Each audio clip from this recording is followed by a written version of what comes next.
Is this still screamingly loud? No. I can talk this. Keep going. I don't know. Come up. If I get too loud, please go like this. It's a I think kind that's way too of low. telling me that I'm too loud. You can hear? But I don't know when to talk like this. This isn't my real voice. This is somebody else's voice. You want to start? Sure. Go ahead. Hi. Hi. Welcome. Welcome. Like I said, if it's too loud, do this. That will tell me to either back off the mic. Maybe this is good. Is this good or is this echoey? Is this echoey? Here. All right. So welcome and thank you for coming. I see many faces from last night and I appreciate that you're here. Working on a really tough issue.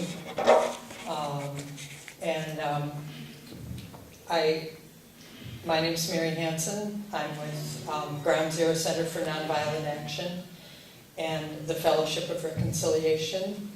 And I'm working on this coalition with PSR. And I want to welcome everybody here who's been working on this issue for, I would say, the last year. People have come here from Oregon. I especially appreciate you taking the long trek here from Oregon. People are here from Bainbridge Island, from Seattle. So thanks for showing up. This is tough material. Good. There's some more Oregon folks. This morning, we're getting a bit of a light start, and thanks for your patience.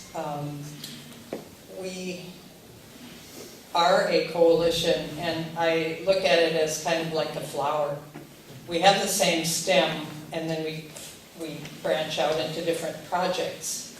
So FOR works on many issues from the point of view of nonviolence, active nonviolence.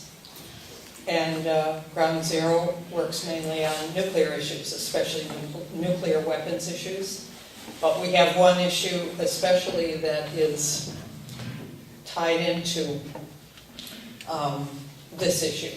And that's the issue of the explosives handling wharf at Bangor. And there are flyers on the table there about that. It's not just a dock.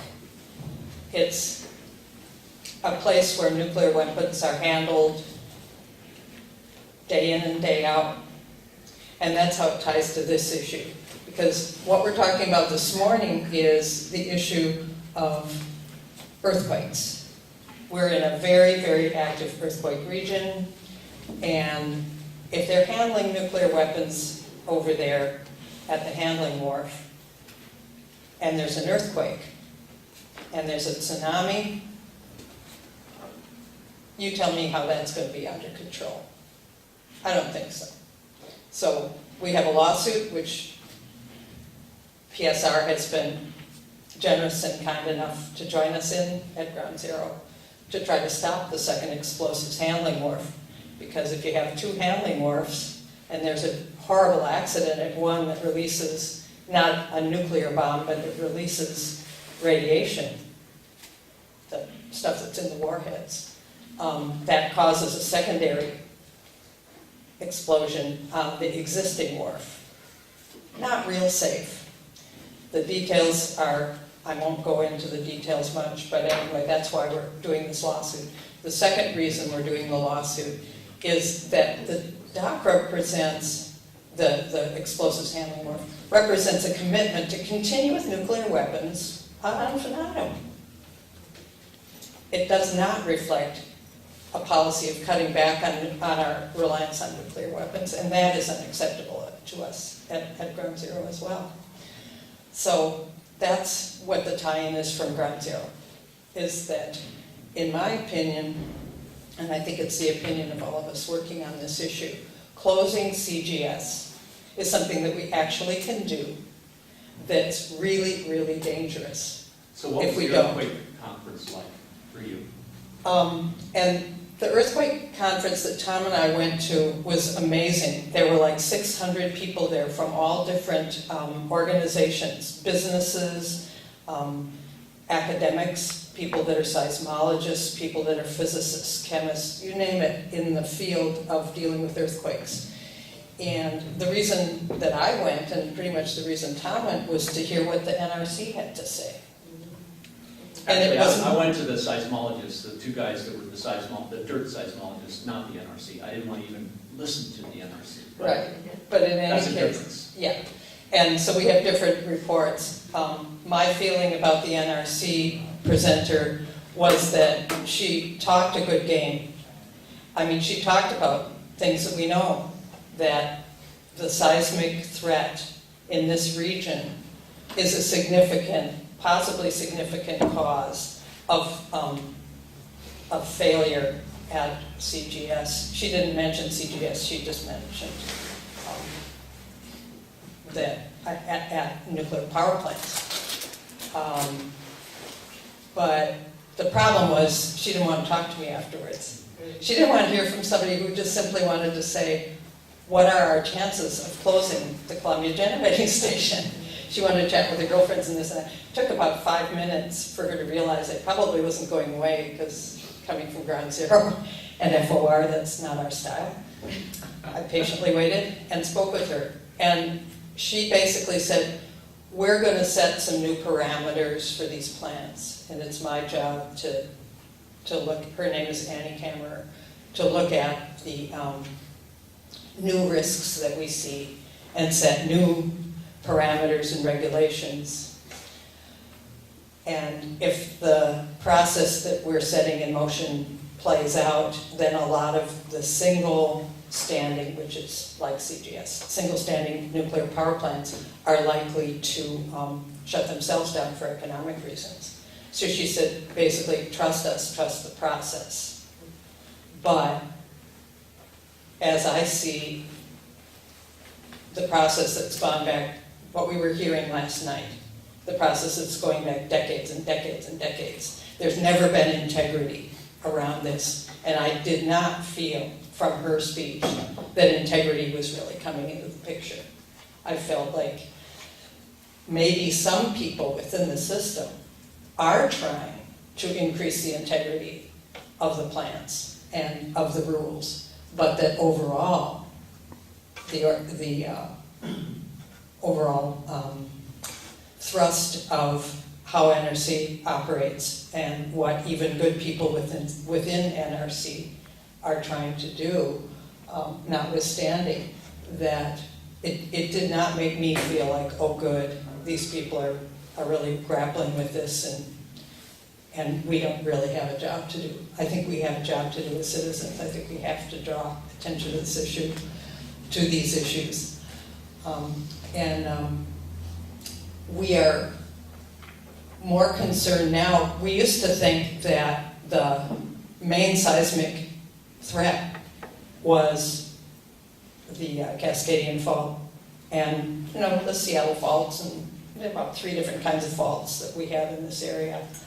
But guess what? There's a whole nother set of threats. It's called the Yakima Folds and Thrust Belt.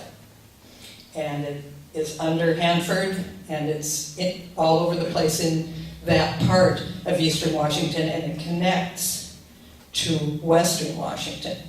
So my gut feeling about it, I think pretty intelligent gut feeling about it, is that we can't let Mount Rainier stand in our way. We have to understand that there is a connection between the faults in eastern and western Washington, and that the reason all you folks are here from Oregon is that the peril to Portland and everybody along the Columbia is significant. And here in Seattle, we can be somewhat less mindful of that because we're not as downwind and we're not as downriver. But I find that immoral to ignore the threat that it poses as a trigger for a failure of the Columbia generating station, which would be like another Fukushima. So that by way of introduction, Tom Buchanan from PSR, Vice President of PSR, good buddy, is going to go into more detail about the Yakima fold and thrust belt and the seismic threat that we're dealing with here. Thank you. 1, 2, 1, 2. I'll take that. Thanks. Maybe I just have to turn the switch on. Hello. Thanks, Mary. I just put up the high-tech whiteboard here for a little vision on this because we all want to start at least with very quickly what is the sand. This is the centrifugal fault plate pressing in. This area is called the subduction zone. It's about 60 miles outside of the Pacific, on the Pacific, outside of the boundaries of the Washington and Oregon and a little bit of California and Vancouver. So it's an extension, it's a continuous fault. The seismologists thought up to about 1979 that this was an aseismatic area, that it didn't represent a threat seismically like California did. And at about that time, a guy named John Adams, one of our first founding fathers' name, ended up starting to analyze what was going on in the past and to what extent was there any kinds of footprints for earlier major earthquakes. And we're talking about a 9 magnitude. And one of the things that he found out right off the bat is the mountain range with their measurement instruments were starting to move as far as he was able to discern, with old chain measurements from one mountain to the other, that somehow there was like a 2 or 3 millimeters movement, sometimes 4 millimeter movements in the Cascades on a yearly basis. And that started him thinking, and others, and along came GPS data, which then became much more significant. And people like Brian Atwater, who's an active seismologist here, who was out at the same time looking at the ghost forests that are out on the coast. And that's in a lot of river systems where cedar trees are standing, but they're underwater. And they're standing for 300 years. He had a colleague that went out and started counting the rings. And they found one tree that was over 300 years old. And they said, well, when does this stop? When do they start messing up? And he went down and dug out the roots. This is a guy named David Yamaguchi. And he counted more rings, but it stopped. So they had an estimate at the time, something after 1691. They thought, with the counts of the rings, that something happened on the coast. And what they thought was it was a tsunami. So a whole addition of stuff was happening. They started measuring more carefully the Cascades. They found that the Cascades were, first of all, that the San Juan Plate, which is underwater and pushing up against the mainland plate here, was moving about 40 millimeters per year. And the Cascades, also by GPS and some other stuff, were moving about 3 to 4 millimeters a year. So they knew something was up and people were starting to analyze this. And most of our earthquake material was down in California. This is a part of the Gorda Plate. That's also part of the San. It's just a little portion of it. It goes up here, and there's another plate ending around the Queen Charlotte Islands, kind of out in the coast. And those things act a little differently, but this San Juan Plate actually doesn't go due east. It goes about northeast and presses. And so Brian Atwater, the guy that was studying things in the mid-'80s, with the water data, realized that there was something really significant about this period of time. Something really happened in something like the 1700s now. They're starting to count about it. He got the idea of, well, why don't we check if it was such a significant event here where forests were buried underwater, why not go to Japan and see if there's any written record. We do know, Brian says, that the Indians have stories about this great beast, this wave, something that happened to pass the stories down. So they went to Japan, he and another colleague, and Brian brought himself up to speed on written Japanese. And they went to the coastal towns around Fukushima and other places and found records, written records from these coastal towns that were in place and written about and had dates to them, and found that the time of the tsunami was January 27th, 1700, 26th or 27th. They wrote that down and brought it back and started confirming where that wave came from. And they were able to track it in terms of intensity and strength in Japan and locate it to the center of this San Juan Fuca subducting zone. This is the underwater plate that comes up at a horizontal angle and pushes and goes underneath, subducts the mainland plate. And then it runs into either it gets stuck because it's a light floating kind of plate, it's still warm, it gets stuck in the other rock, and it starts pushing on the mainland plate. And that happens every year. It starts cranking up and not resetting. The important thing is they started resetting their whole sense of seismology of the area. Then they found out that the period, because Brian actually has now a display of underwater,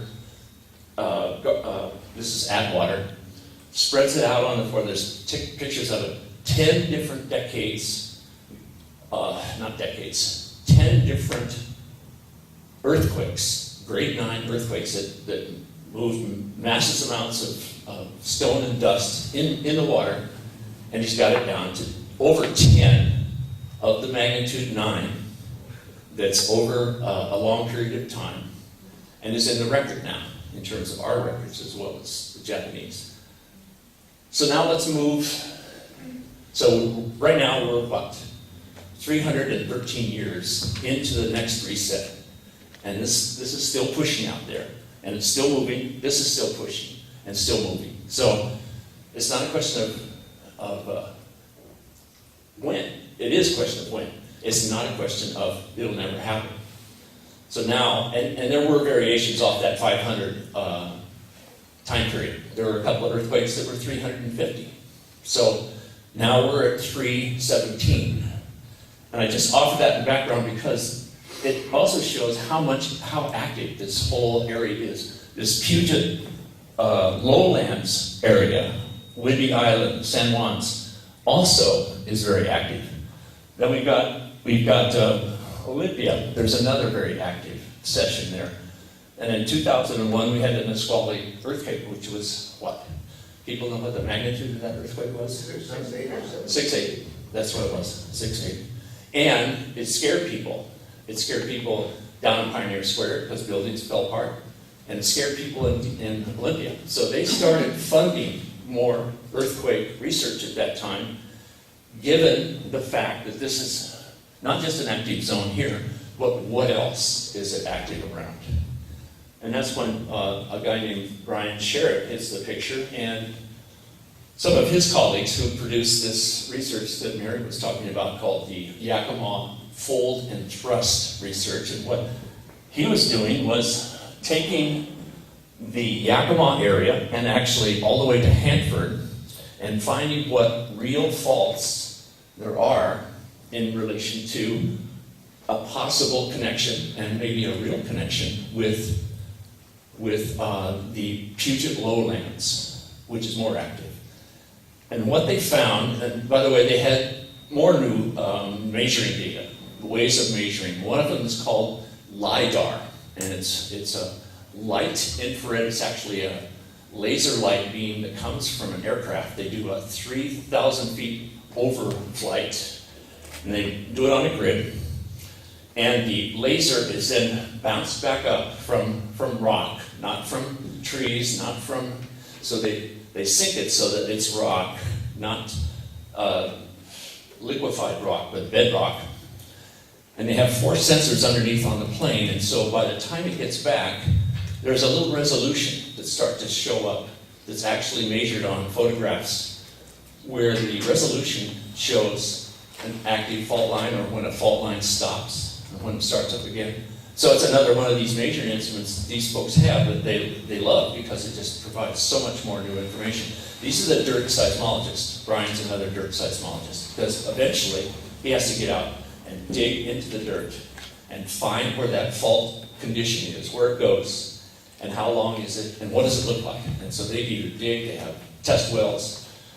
And what he's found with another 7 authors that has a paper that's quite significant. It was written and published July of 2011. So it was in the works before Fukushima happened. But he found the connection not only goes from the lowlands, but it actually travels underneath the Cascades. And they're positing that, that at least the fault lines and the stuff that was going on was active from 6,000 to 8,000 years ago, and then longer because the Cascade volcanoes weren't even there. So that was much longer time before that. So these fault lines now are, in many ways, they've discovered 3 new ones. They've discovered how long they are. They've discovered what kind of activity do these fault lines have they traveled with? Has there been active lines? Like, for example, at Hanford, where the Columbia kind of bumps up and goes down and then hits the Columbia and runs along Oregon and Washington, there's a little area down here that's called Wooden Island.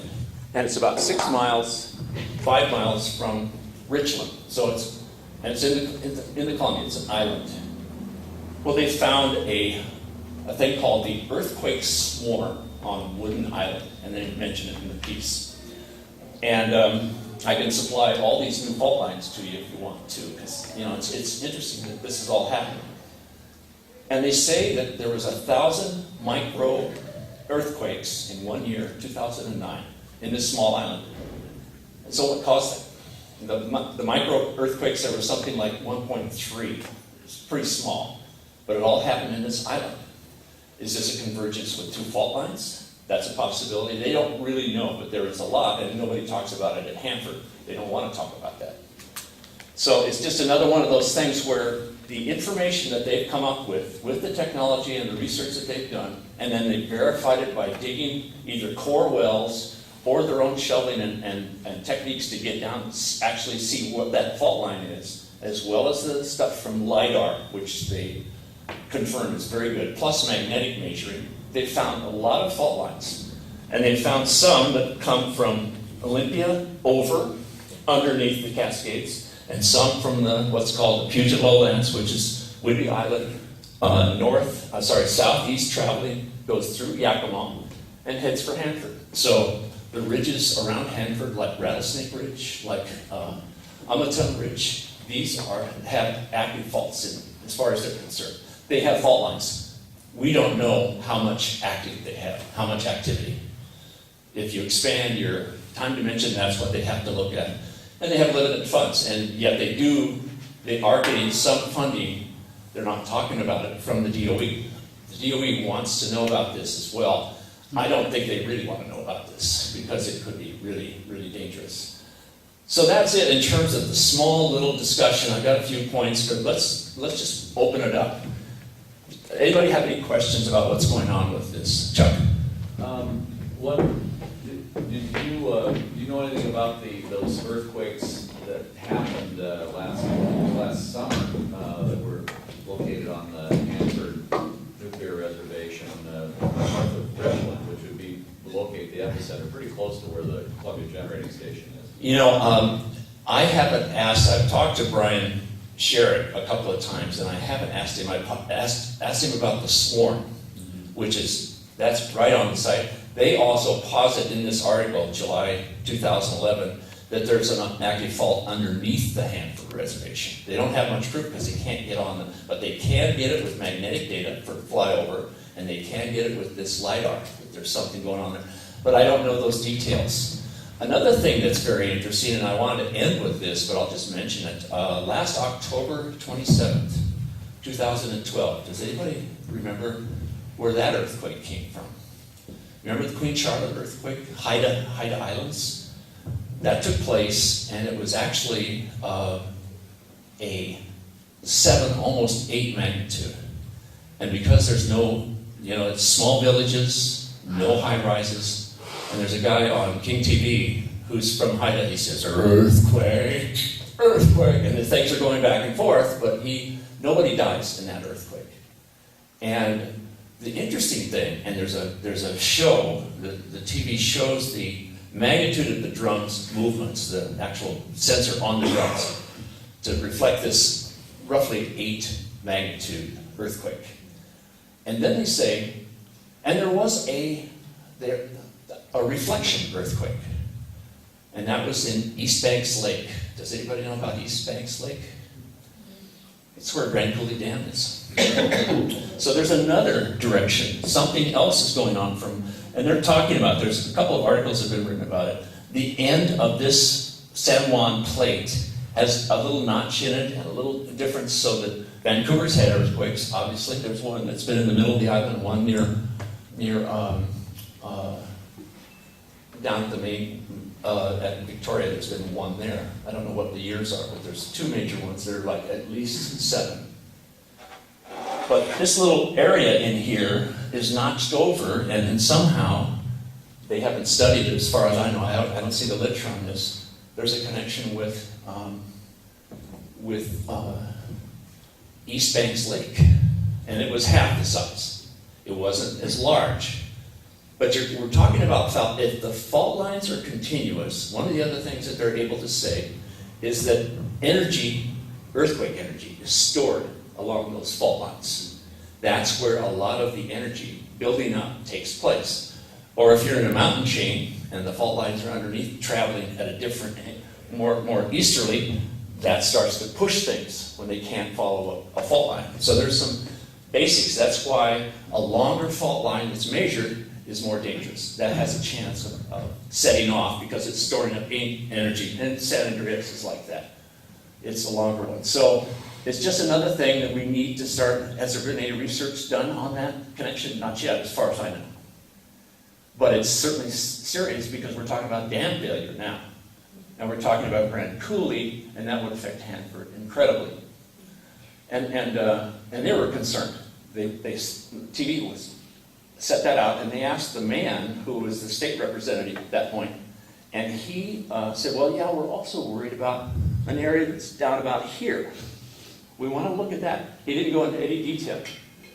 It's unclear what he means. We've got to talk to him and see, well, what did you mean by pointing out this area and say, we're watching this closely? Because there's lots of little micro earthquakes that take place, of course, after the problem starts, or one earthquake. And, like what Beverly was saying last night, we walked around like we were seasick after the earthquake initially at Fukushima, because there were so many that were happening. I mean, it was like a concussion. And then they flew on the plane and they were still seasick when they got to the States. That's a pretty incredible thing. These are just people that are walking around traveling in Japan. Yeah. I was wondering if the subduction quakes are related to or how they might be related to the quakes in the Yakima Fault Belt. Well, only to the extent that if it goes, if this one really goes, Yeah. the obvious thing would be, where is it going to travel to the east of the mountains?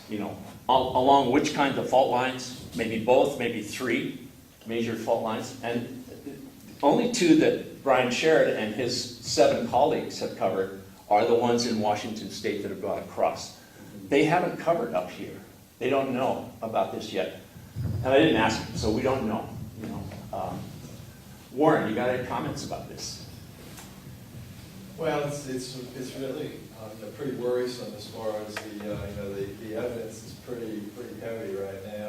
I don't know that they're going to go out on a limb as far as saying that it's actually there. It's actually right under Hanford. Right. And how much it's going to affect it, because that can definitely affect the funding. And Yes. So that's kind of difficult, but the evidence really looks pretty convincing, actually. And they have to be careful because they can't say for sure Yeah. that, if you haven't done your research after you've done a flyover, and I assume they have done a flyover with Hanford, to say that it's gone underneath, Right. you can't do the research about digging around there because they're not letting you on site. So you can't confirm that. Exactly. Go ahead, Chuck. Well, I just remember reading the accounts associated with the King TV series that they did, and there was the retired Hanford geologist who was saying, sure would be swell if we could do some digging in Rattlesnake Mountain and some of these other places and see how deep this and how big this fault is. And it seems to me that we'd be wise to encourage that thinking. I agree with you completely, and that's the kind of angle that we are looking for all the time, is who are these retirees that start blowing the whistle, And, they have to worry about, well, they're gonna cut me off. Are they gonna cut off my retirement if I start speaking? I'm sure they will. But they'll threaten. They may not cut them off, but, yeah. How can I get references to this material? Would I Google Brian Sherman? I'll give you these if you come up afterwards. Thank you. Yeah. And the response by the state, and it was at the time that this came out, our director of emergency planning was a guy named John Schelling, and I think he was there at the conference, but he's upstairs enough now. He may be at some other role, but he said, we're going to have to look at this, but we want more confirming evidence before we change things at the state level. Now, there's 8 authors to this paper. They all confirmed and did the research on this whole set of dynamics. To me, that is pretty firm in terms of what needs to be done, and we need to start working on that. So that's another pressure point. Emergency planning in this state is not ready for earthquake scenarios at Hanford. So, I wanted to make a comment too. The one thing that I took some courage from at the Earthquake Engineering Research Institute's huge conference, where I spoke to the woman from the NRC, is that a lot of careers are on the line here. If there is a bad incident, and if they have not done everything they could to prevent it, that isn't good, and they know it. And some of them are really quite idealistic people, and really, see this as a challenge and as something that they really care about. So my gut feeling is that we need to look for our allies. I think some of the people with careers in the overall seismic world are our allies. I know it. I think that some of the people in agriculture whose land would be contaminated if there is a bad accident at CGS could be our allies. I think that the people who eat organic food in this state, and the organic food, much of it is grown in areas that could be contaminated, are our allies. So even though we are small and we are starting out kind of like wobbly Bambi, I feel like we have somewhere to go in building a coalition of people who recognize that, and I made this comment last night, but for those of you who are new here today, because of global warming, many parts of this country that used to be good places to grow food won't be. This area is really good for growing food. And we need to protect the integrity of the soil as best we can in the area around Hanford. People with, obviously, closer into the more populated areas, but especially the people in Portland. I mean, there's just so much at stake. And the thing is that right now, the combination of, they're kind of two different, well, there are a number of different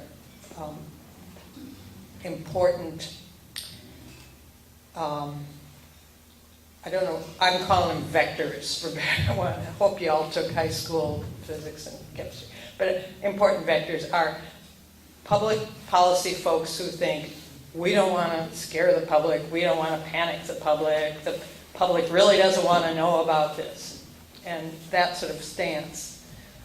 And then there's the national security stuff. Well, that could be national security, so you can't talk or think, or so there's a lot of fear. Let's just put it that way, fear vectors. But I think that there are also hope vectors, and the hope vectors are, we want to protect our land, we want to protect our homes, we want to protect our environment, we want to protect the kids and the future generations. Those are all the hope vectors around which I hope we can pull together a reasonable coalition. One good thing about this issue of closing CGS is it ain't no big thing. If you take average citizen, Mary, it's my name, and you say to me, do you really care about the fact that 1% of your electricity comes from nuclear and that might be taken away from you? This doesn't change my lifestyle at all. Not one whit. A little bit of conservation, a little bit more wind power,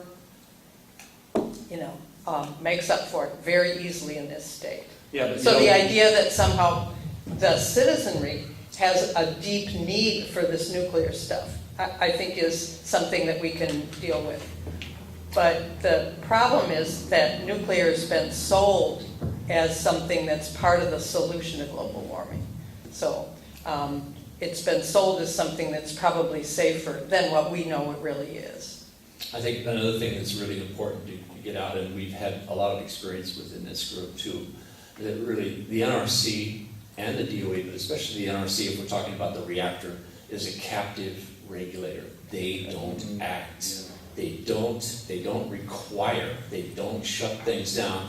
And it's hard if you're dealing with a nuclear establishment because you've got weapons manufacturing going right along with, quote, public power, because it's on either a Hanford site or they can say, well, this is threatening to our national security. You're talking about a possible scenario of one of our reactors being breached as a scenario. We shouldn't talk about that.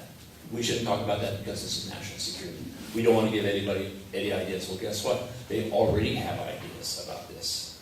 And the captive agencies don't do anything. The only thing that they've done at CGS since Fukushima has required, this is their requirement. Everything else is voluntary for the operators to do, and they've done very little. They are supposed to install 3 sensors in the spent fuel pools so that people have more information. They didn't even have information. Water level, chemical content, and temperature. That's the 3 sensors. You go in there, put them in, and you're fine with us. So all the other, they had a committee that went over, an NRC-related committee, to do recommendations, and there's something like 10 recommendations. None of the other recommendations have been put into place as requirements.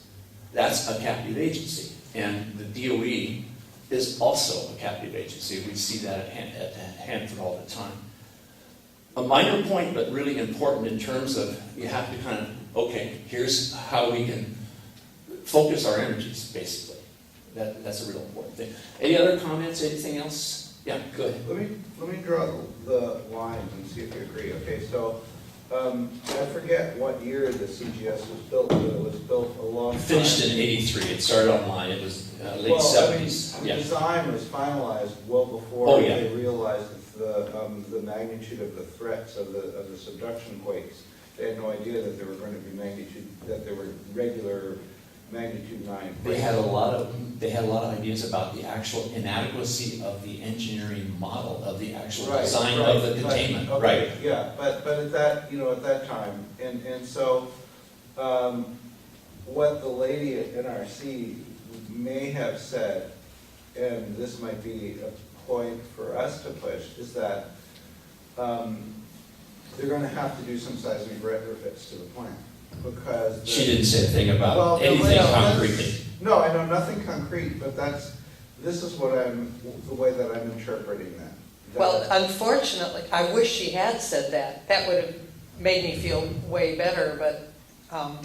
Well, I can tell you one thing that is going to be required for sure, and that is sensors in the spent fuel pool to see if they're to make sure that the heat isn't going up. And of course, that is something that's related to loss of coolant, which presumably would be in an earthquake situation. That's something they're definitely gonna be required to do, which is a Right. heck of a lot.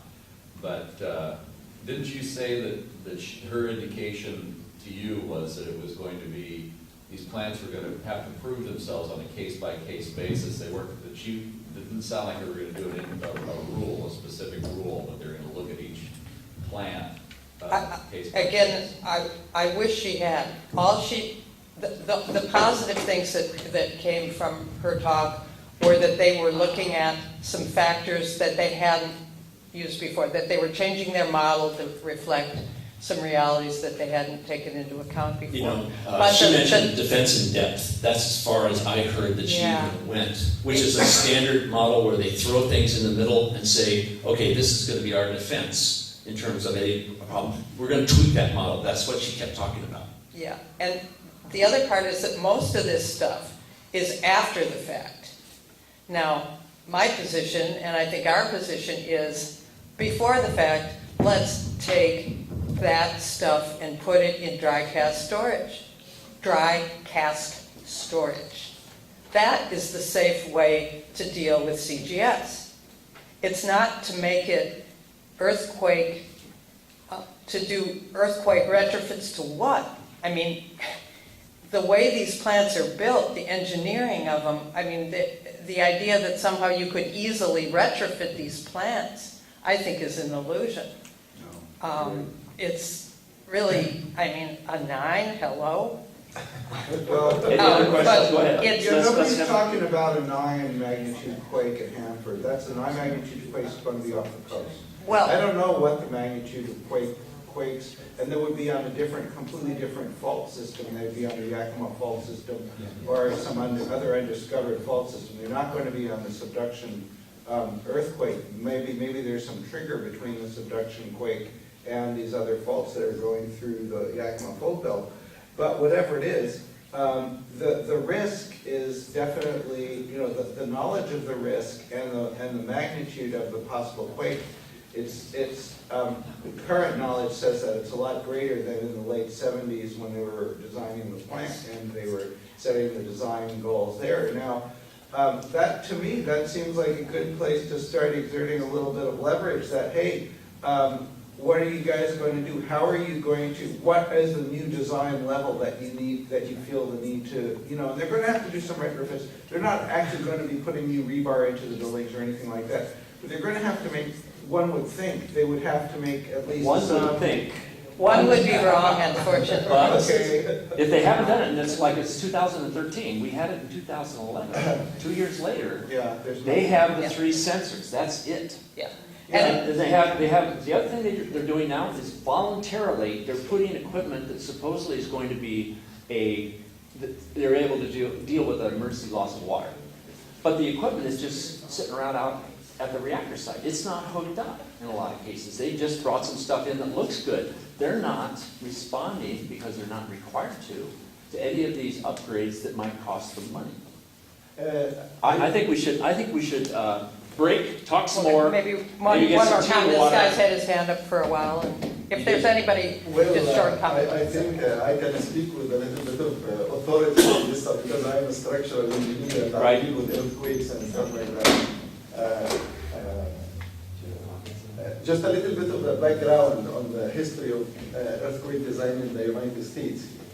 Up until the early 70s, codes in the US asked the structural engineer when they design for a seismic is to weigh the structure, how much weight the structure is, take 10% of that, apply it as a lateral load, and make sure that your structure can resist this much force. Like imagine somebody is pushing you at your chest by a force equal to 10% of your weight. That's what it is. And then they became so sophisticated. Now we use, for example, a probability of 2% of exceedance in 50 years, which means return period of 2,500 years. Like we designed for an earthquake level of return period that happens once every 2,500 years. Like the last one happened before Jesus Christ was on this planet. But for national reasons, because these things ultimately go up to federal level and then people will have to make decisions, we take the spectrum value, which is the peak ground acceleration we designed for, and then they decided in Washington, D.C. that we should multiply that by 2/3, not the full value. Why? Because they actually want to make the probability of a person dying on the east coast of the United States equal to the probability of a person dying on the west coast of the United States. See, in looking at this kind of picture, it's not just a minor earthquake level that we know. You should look at it, if you want to really build coalition and have people listen to you, we need to look at the big picture, we need to look at the economy, we need to look at the national level, where the electricity comes from. There is people here in Washington who are opposing coal being transported through Washington. So if you start opposing coal and then you want to shut nuclear power, you have to really provide an alternative if you want to maintain your life standard, unless you're willing now to go back into tents and stuff. We have to be realistic in building our coalition if we want people to listen to us. And I think there's an expression in America here called the NIMBY, like not in my backyard. Right. You can't focus on Hanford until we want to close this one. You have to look at the whole picture of the United States and then try to build a national coalition. Yep. Well, I think that's one way to do it. One good thing is that there are groups of citizens like ourselves trying to close nuclear plants all over the country. I can't say exactly how strong they are and how far they've gotten in each place. Back where I come from in Wisconsin, there's a plant called Kewaunee.